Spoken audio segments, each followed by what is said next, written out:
Hola a todos y a todas. Bueno, volvemos después de un breve descanso entre el final del año 2025 y los inicios del 2026. Bienvenidos y bienvenidas a Zona Gris Ad Hoc, este podcast que hemos iniciado en el año 2025 y que sería el tercer episodio en el cual vamos a desarrollar una temática muy actual teniendo en cuenta el momento en el que estamos grabando y que lo vamos a subir a las redes, este programa justamente para que constituya una evocación del 8M, es decir, del Día Internacional de la Mujer Trabajadora. Somos, como ustedes ya nos conocen, Ana Rosa Rodríguez y Mercedes Gómez Infante, las dos abogadas, profesionales del derecho, yo dentro de la judicatura y ella dentro del ejercicio profesional.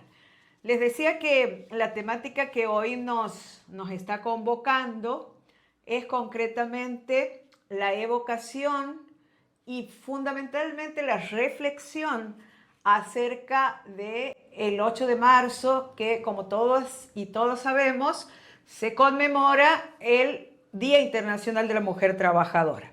Y es importante también saber que más allá de que se festeje o de que se tenga en cuenta como un día festivo, es sobre todo para lo que se ha creado, es un día para recordar y para reflexionar acerca de los derechos de las mujeres, cómo hemos ido evolucionando para llegar hasta aquí y qué es lo que tenemos que hacer para conservar esos derechos adquiridos. Porque en teoría, si vamos al estudio de los derechos humanos y del derecho internacional público, los derechos son irrevocablemente adquiridos, pero todos sabemos que alrededor del mundo las mujeres han adquirido derechos como también los han perdido.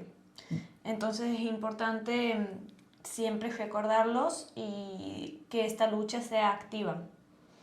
Una vez que hemos anunciado que vamos a tratar hoy, me gustaría, para iniciarlo, para iniciar el desarrollo, hacer un poco una línea histórica, una línea de tiempo de cómo las mujeres han ido estableciendo diversas luchas a lo largo de la evolución de la humanidad para justamente respetar sus derechos y fundamentalmente poner en valor el necesario reconocimiento de la igualdad de los géneros, y por eso voy a referirme muy sucintamente a una obra de teatro escrita por Aristófanes del año 411 a.C., es decir, que no estamos hablando del siglo XIX, el siglo XX, como el que se inician estas luchas en favor de los derechos de las mujeres, sino que estamos hablando casi 2500 años atrás.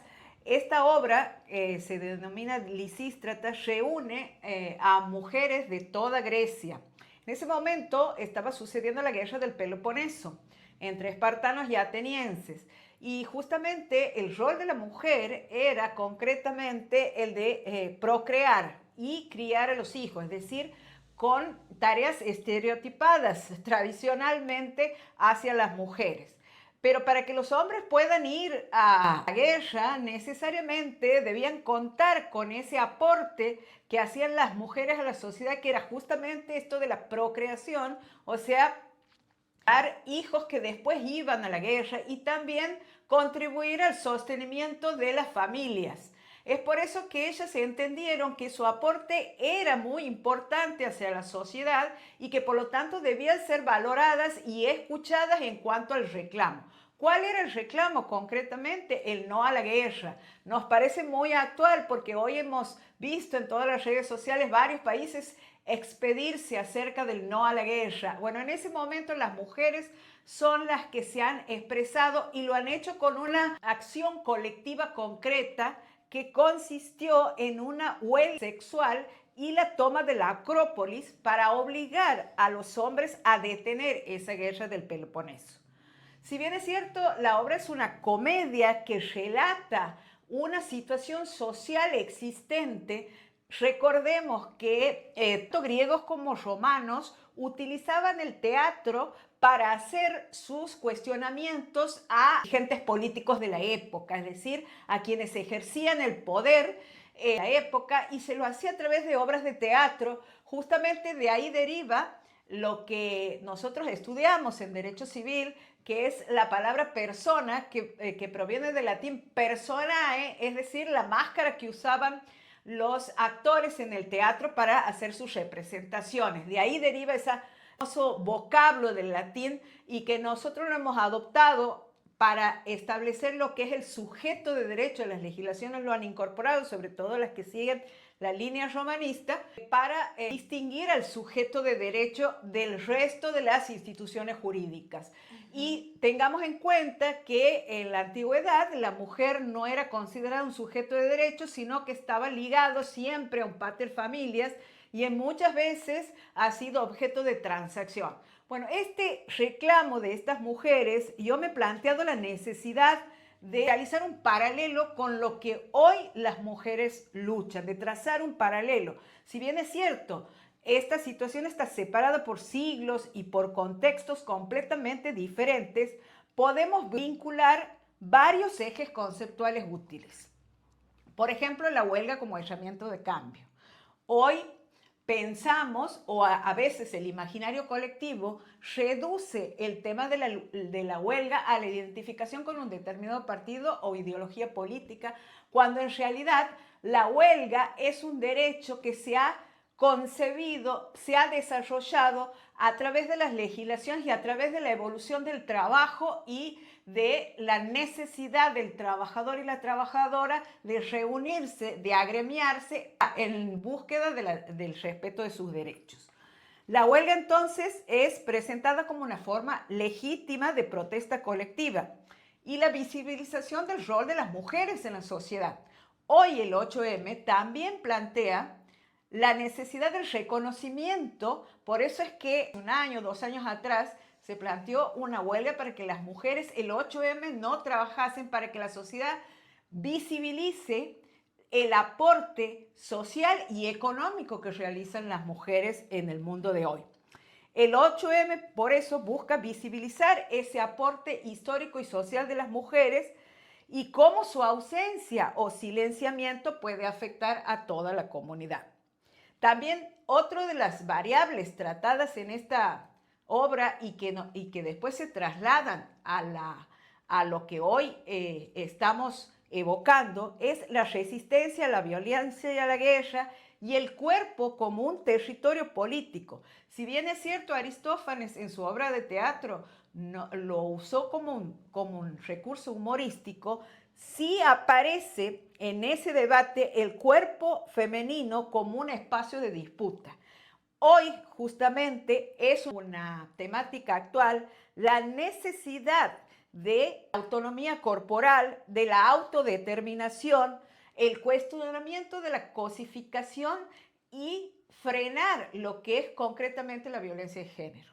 Sí. En cuanto a las tensiones y lo que plantea la cuestión del feminismo actual, hay que tener en cuenta que en Lisístrata, Aristófanes era un hombre que se dirigía a los hombres de Atenas y de Esparta. Sin embargo, también tienen en común la inclusión de estereotipos de género, la sexualización humorística, una visión limitada del rol femenino. Vamos a ver cómo en las distintas etapas ese rol femenino, y hoy lo vemos con gran nitidez en la Cuarta Revolución Industrial, cómo a través del manejo de la tecnología y la falta de acceso a la educación digital, a la formación digital, las mujeres también se ven privadas del acceso a puestos de poder, al mercado laboral digital. Sí, totalmente. Incluso creo que detrás de este estereotipo, digamos, que se ha formado, de que solamente los hombres pueden acceder a cierta educación o a ciertos elementos por su capacidad distinta, es que se ha limitado el acceso a la educación a la mujer en ciertos aspectos, como por ejemplo las TICs.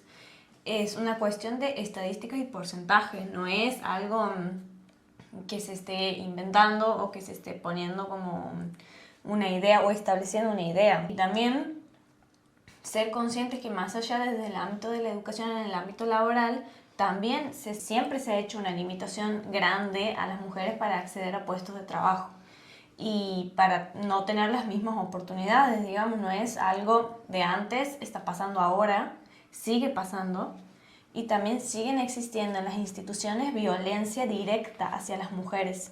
Y es importante que esto se sepa, porque lo grave no es únicamente que se vulneren los derechos o que se afecten los derechos, sino que se haga de cuenta como que no pasa nada o que todo esto no ha existido o que no existe. Porque sí se reconoce que ha existido, pero he escuchado muchos comentarios y se escuchan hoy en día muchos comentarios de que esta desigualdad ya no existe y sí sigue existiendo. Quizás no se dan cuenta porque lo tienen tan internalizado y no podemos culpar a nadie. Porque más que internalizado diría naturalizado. Naturalizado, sí. Y no podemos culpar a nadie porque es de donde venimos. No es una cuestión de responsabilizar a que tal persona es machista. O sea, la mayoría de las mujeres y de los hombres hoy son machistas, lamentablemente. Y no verlo o naturalizarlo o minimizarlo es lo que nos pone en peligro también. Porque... Y aparte el intento ha instalado también en el colectivo, en el imaginario colectivo, de descalificar a quienes luchan, y hablo también en primera persona, a quienes luchamos por el reconocimiento y por la defensa de los derechos de las mujeres en los distintos ámbitos. Sí. Por eso es importante analizar a partir de esa obra clásica que hemos citado, para poder dialogar con las problemáticas contemporáneas, realmente reflexionar sobre la forma de protesta social, pero comparar también las luchas por los derechos de las mujeres que se han sucedido en las distintas épocas de la historia de la humanidad. Sí, bueno, en cuanto al 8 de marzo, el 8M, ¿por qué es una fecha importante? O sea, ¿cuál es el origen? El origen es largo y alrededor de todo este tiempo de la historia también ha habido muchos acontecimientos que han dado a esta fecha en particular, pero existen particularmente dos sucesos, que es el 8 de marzo de 1908, que mueren 129 mujeres en el incendio de una fábrica de coto en Nueva York, Estados Unidos, luego de que se declaran precisamente en huelga, con permanencia en su lugar de trabajo. Y el dueño lo que hace es cerrar la fábrica pensando que ellas se van a retirar, pero no. Se provoca un incendio y esta fallece. Y después hay otro antecedente, un año después, en 1910, que se desarrollaba la segunda conferencia internacional de mujeres socialistas y el tema central ha sido el sufragio universal, por moción a Clara Zetkin, el líder del levantamiento de las 20.000.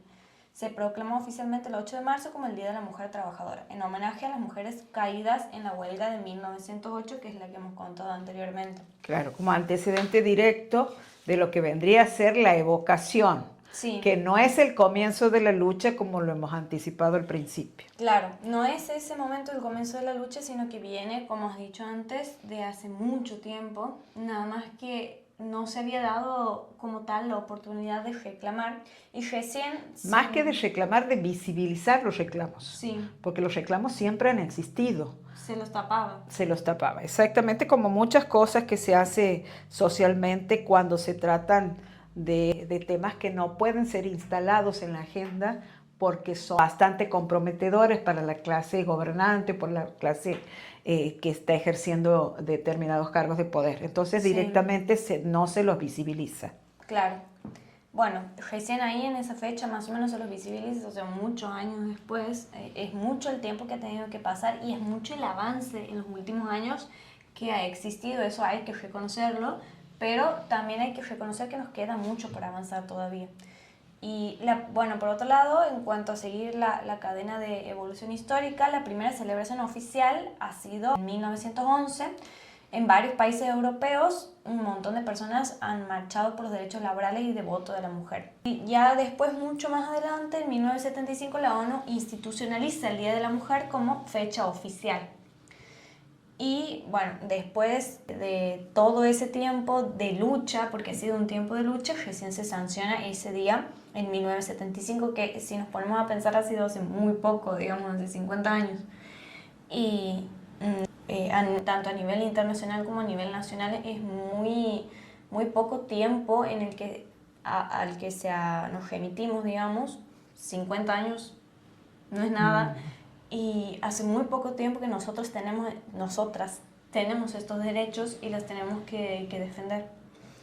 Y particularmente en Argentina, en nuestra historia, que tiene su recorrido propio, hay muchas luchas y muchas luchadoras.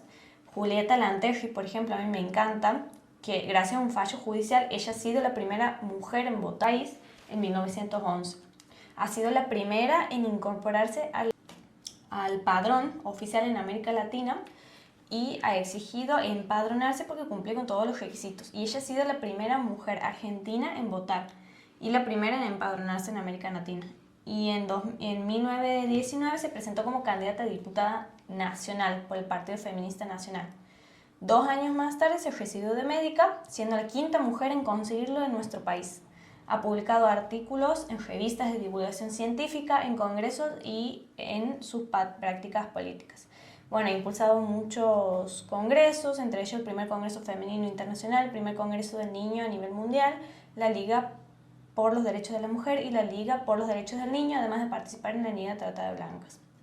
También hay que tener en cuenta que no solamente, este ejemplo como base, es que determinadas carreras universitarias estaban estereotipadas solo para mujeres. En realidad, el acceso de la mujer a altos estudios, por ejemplo, tenemos el caso de la jueza de la Corte de Estados Unidos, que ya falleció, Ruth Ginsburg, que le había costado mucho acceder en la década de 1950 a la carrera para abogado Harvard. Y después le había costado mucho ejercer la profesión justamente por una cuestión netamente de género. También es importante tener en cuenta que, como lo planteábamos desde el principio, no es una cuestión que porque la sociedad vaya evolucionando y se hayan reconocido nuevos roles, la lucha haya terminado, sino que por el contrario, la lucha continúa y tenemos concretamente lo que hoy hablamos de la cuarta revolución industrial, con la incorporación de la inteligencia artificial y las tecnologías digitales que están reconfigurando el mercado laboral y por lo tanto generando problemáticas que se extienden inclusive más allá del simple acceso a la tecnología, sino también el desarrollo de esa tecnología, la alfabetización digital y la participación de la mujer en campos que la ciencia denomina los campos STEMs, es decir, aquellos que están vinculados con la ciencia, la tecnología, la ingeniería y las matemáticas, que son campos que de alguna manera han estado vedados para las mujeres, principalmente teniendo en cuenta que este desequilibrio se encuentra partiendo de la base de que hay una baja representación de las mujeres dentro de este desarrollo científico. Es decir, no hay representación femenina concreta o conocida, vamos a decir mejor, porque muchas veces ha habido científicas que se han ocultado detrás de sus maridos o detrás de hombres con los cuales trabajaban, dándoles la autoría de descubrimientos e inventos que han sido propios del desarrollo femenino. También el resultado de los estereotipos de género arraigados y la escasez de modelos femeninos dentro de este sector STEM han desalentado el interés de las niñas en estudiar este tipo de disciplinas desde la temprana edad. También las investigaciones recientes demuestran, por ejemplo, que la proporción de hombres graduados en carreras que tengan que ver con las tecnologías de la información y de la comunicación son 400% superior a las de las mujeres. Es decir, que cada 4 hombres hay una mujer que se ha graduado dentro de estas carreras vinculadas a las tecnologías de la información y de la comunicación y todo lo que se refiere a las disciplinas STEM. Fundamentalmente lo que hace este dato, que es un dato, en realidad es un dato estadístico, hay que tener en cuenta que hoy el 90% prácticamente de los empleos demandan competencias digitales. Por lo tanto, la brecha no solo está limitando el acceso, o sea, lo que sería la segregación horizontal, sino que también limita la posibilidad del ascenso a los puestos de decisión, lo que en términos técnicos sería la segregación vertical. Por lo tanto, las mujeres no solo tienen menos probabilidades de acceder a un puesto de trabajo, sino de acceder a puestos de alto nivel y mejor remuneración. Y por lo tanto, están segregadas teniendo en cuenta que no han desarrollado las habilidades necesarias requeridas para estos sectores. Vamos a ver cómo Amazon, a través de su algoritmo, cuando buscaba su sistema de selección de personal, incorporar trabajadores para el área de desarrollo, para el área de perfiles técnicos, justamente el algoritmo estaba entrenado para que solamente los hombres pudieran acceder a esos puestos, porque cuando veía algún detalle que le implicaba identificar que había una mujer como postulante, inmediatamente el sistema lo desechaba, hasta que fue denunciado y lógicamente la empresa tuvo que asumir la responsabilidad y modificar el algoritmo que era justamente discriminatorio hacia las mujeres. Sí, quizás también se habla de mucho, se lo critica, digamos, a la obligatoriedad que tienen las empresas de tener un cupo femenino obligatorio, pero en el sentido de que dicen, bueno, si tengo a alguien que es hombre y que está capacitado, ¿por qué no lo puede elegir? Y el problema no es al momento de la entrevista, sino todo lo que vienes diciendo que es anterior a la formación de la mujer. Si a mí no me dan las posibilidades desde el inicio o si no se me incentiva a tener estas herramientas o esta educación que me permite a mí llegar a eso, es que desde la base estamos hablando de algo que la imposibilita y no le da las posibilidades de llegar. Es decir, se parte desde el inicio de una situación de desigualdad estructural, para lo cual, si comenzamos desde el punto de partida de las carreras a entrar en la situación de desigualdad, lógicamente cuando eso se llega a las metas, solamente son las figuras masculinas las que van a acceder a los principales puestos y aparte van a tener la posibilidad de la movilidad vertical a los fines de llegar a puestos de decisión y de poder. Es que sí, va más allá de esa situación porque muchas de las personas que opinan de esto o que observan no saben que hay detrás de esa situación en la que no está suficientemente preparada la mujer muchas desigualdades. Entonces, para llegar a la misma posición, a la misma educación, con las mismas herramientas, hay que pasar muchos momentos o muchas situaciones desagradables de discriminación o de frustración, que justamente hacen de que las mujeres sientan como que están poco apoyadas, indefensas, solitarias y sin el ímpetu para seguir luchando por esas conquistas que de pronto alguien cree que ya las ha logrado, pero resulta que es un plebiscito cotidiano. Continuamente estamos plebiscitando nuestra actuación en los diversos ámbitos sociales, económicos, de trabajo, de desarrollo personal. Yo diría, más o menos como para ir cerrando, comentarles que, por ejemplo, hay una recomendación sobre ética de la inteligencia artificial de la UNESCO, que justamente tiene toda un área dedicada a la política de la igualdad de género. Y esta sección les pide a los Estados miembros que garanticen que las tecnologías digitales y la IA contribuyan al logro de la igualdad de género. Y también toma en cuenta la UNESCO que las mujeres son las personas más vulnerables, tanto las niñas como las mujeres en general, a el acoso a través de las redes sociales, la violencia misma que se ejerce en esas redes sociales y por lo tanto el blanco, digamos, más elegido para agresión que existe en los distintos medios que se realizan a través de los ciberataques. Sí, no solamente virtualmente, sino también en el ámbito laboral. Exactamente. Como saben que la mujer no va a reaccionar o piensan, en realidad no es que saben, sino que piensan que la mujer es sumisa, que tiene ese perfil de aceptación, que la aceptación no significa aprobación, sino simplemente la necesidad de estar continuamente en un estado de defensa frente a cualquier ataque.